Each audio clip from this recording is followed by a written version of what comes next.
پیارے بھائی ہیں، انہوں نے بھیجا کہ تو ہاں بھی میں بڑا پریشان ہو گیا ہوں، میں نے ایک مولانا صاحب کی مسجد میں نماز پڑھی، اس کے بعد ان کا تھوڑا درس تھا، تو اس میں انہوں نے کہہ دیا ہمارا سارے پاسٹ لائف ہی کینسل کر دیا. انہوں نے کہا کہ جو صبح کی نیت ہے نا، وَبِالصَّوْمِ غَدًا نَوَيْتُ مِنْ شَهْرِ رمضان، یہ آج کی نیت نہیں ہے، اور یہ کل کی، بیسیکلی اس کا مطلب غدن تو بیسیکلی کل کے لیے یوز کیا جاتا ہے، تو یہ کل کی نیت ہے اور یہ ثابت بھی نہیں ہے. اور یہ جو دعا ہے افطار والی، جو اللہم افطار انی لک صمت اللہم و انی بک لک آمنت، صمت و بک آمنت و علیک توکلت و علی رزقک افطرت، یہ بھی ثابت ہے. میں پریشان ہو گیا ہوں، میں کیا ماذا تقول فی هذا المسئلہ یا یار حبیبی؟ اس میں نا میں یہ کہتا ہوں کہ ہمارا دین اتنا کلیئر ہے کہ کوئی اس میں کنفیوژن نہیں ہے، کیونکہ جب اللہ کے نبی نے فرمایا نا کہ میں تمہیں ایسے راستے پہ چھوڑ کے جا رہا ہوں جس کی راستیں دن کی طرح روشن لیلھا ہیں، کنہارھا. ہاں، تو دیر از نو کنفیوژن.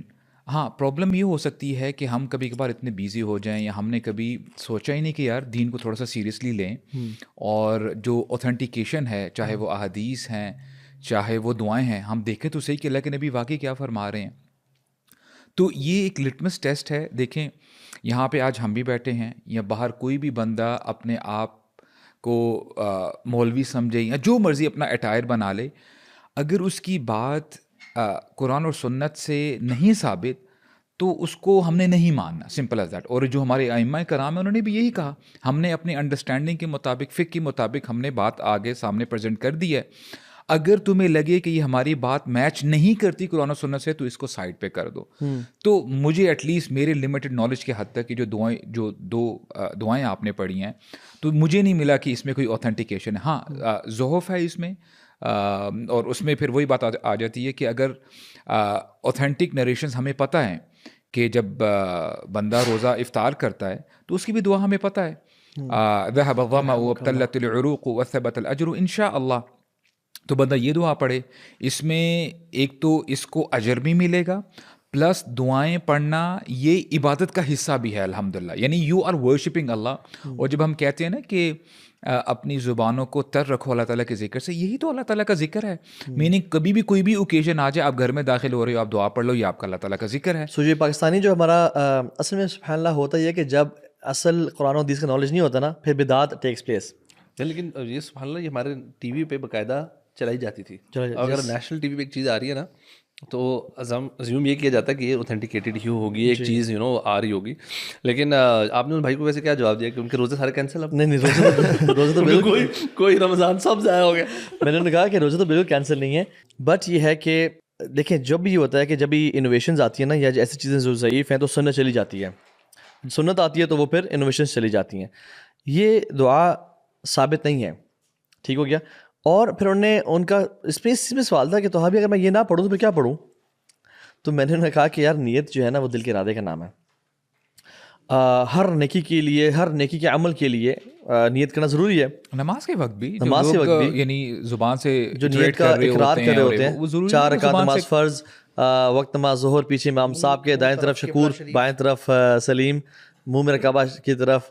تو یعنی یہ تو یہ نیت کرنا یہ بھی پاکستانی وہ ہے. اچھا اس طرح تو پتہ کہ وضو کی بھی پھر نیت ہونی چاہیے نا، وضو کی بھی ہونی چاہیے. ہاں، منہ میرا ٹوٹی کی طرف، منہ پر ٹوٹی کی طرف، ہاتھ میرا پانی کے نیچے، ہاں اس طرح کر کے میں کھول رہا پیچھے ہوں، تولیہ، دائیں پہ الماری، ٹھنڈا پانی ہے، یا اللہ شدید سردی لگ یعنی رہی ہے، کوآرڈینیٹس بتانے پڑتے ہیں. کوآرڈینیٹس برو. اچھا ٹھیک ہے، رائٹ میں ہے، لیفٹ میں کس طرف. اور لیکن اگر واش روم کی ڈائریکشن برو بیت المقدس کی طرف ہے تو پھر منہ میرا کھانا کعبے تک تو نہیں ہوگا.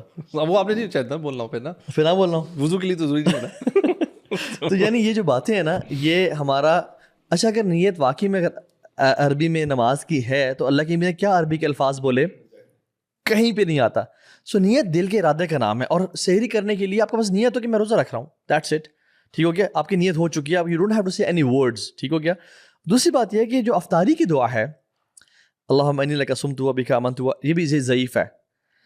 تو افطاری کی دعا افطاری سے پہلے نہیں پڑھنی چاہیے، افطاری کے بعد ایک دعا پڑھنی ثابت ہے. جیسے آپ نے کہا ذهب الظمأ وابتلت العروق وثبت الاجر ان شاء اللہ. ذهب الظمأ کا مطلب یہ ہے کہ پیاس چلی گئی، وابتلت العروق اور رگیں تر ہو گئیں، وثبت الاجر اور اجر بھی ثابت ہو گیا ان شاء اللہ.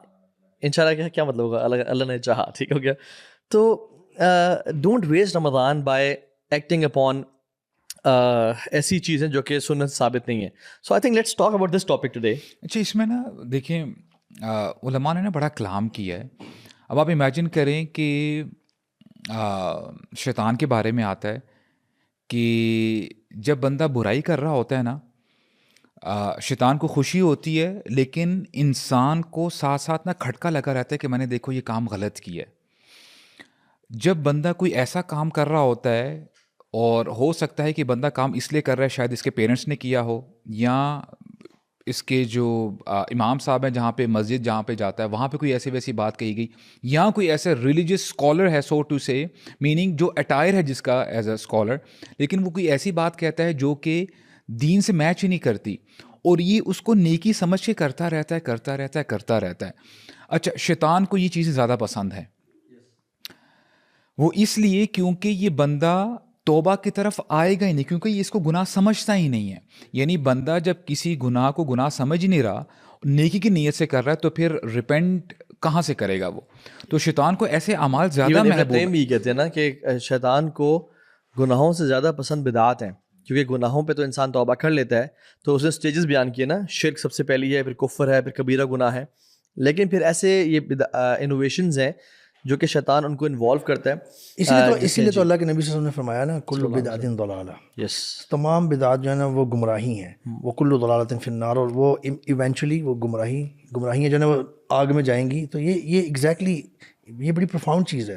اچھا ہم یہ بھی نہیں کہہ رہے مولوی کہ یہ بدعات مطلب کہ آپ بدعت کرتے رہے آج تک, یہ آپ کی لیک آف نالج کے اس پہ آپ پتہ چل گیا اصلاح کر لیں انشاءاللہ. Exactly. پچھلے روزے ریپیٹ کرنے کی ضرورت نہیں ہے اور آئندہ کبھی انشاءاللہ بھی نہیں. اللہ سے حسن ظن رکھیں اور اللہ سے بس ایک ہلکی سی اپنی اصلاح کر لیں اور اللہ سے معافی مانگ لیں کہ اللہ مجھے پتہ نہیں تھا آج تک. اچھا میں نا اسٹرانگلی بلیو کرتا ہوں کہ دیکھیں دو ایٹیٹیوڈ ہوتے ہیں. ایک بندہ جو غلطی کرتا ہے اس کو آپ نے بتا دیا تو وہ کہتا ہے کہ یار آپ نے بات بالکل ٹھیک ہے, تھینک یو فار گائیڈنگ می. جی اب میں انشاءاللہ اپنے راستے کو تھوڑا سا نا ٹھیک کرتا ہوں. اچھا ایک دوسرا ایٹیٹیوڈ بھی ہے, وہ بندہ کہتا ہے کہ یار تم کون ہوتے مجھے سمجھانے والے, تم بڑے مولوی آئے ہو, یعنی تمہارا کہنے کا مقصد کیا ہے کہ میرے جو پیرنٹس ہیں یا میرے جو شیخ ہیں وہ غلط کہہ رہے ہیں. اب دیکھیں یہ مائنڈ سیٹ ہو سکتا ہے کہ اپیرنٹلی بڑا آپ کو شیلو لگے کہ یار اس میں کوئی بڑی بات نہیں ہے. یہی بات مشرکین مکہ کہا کرتے تھے.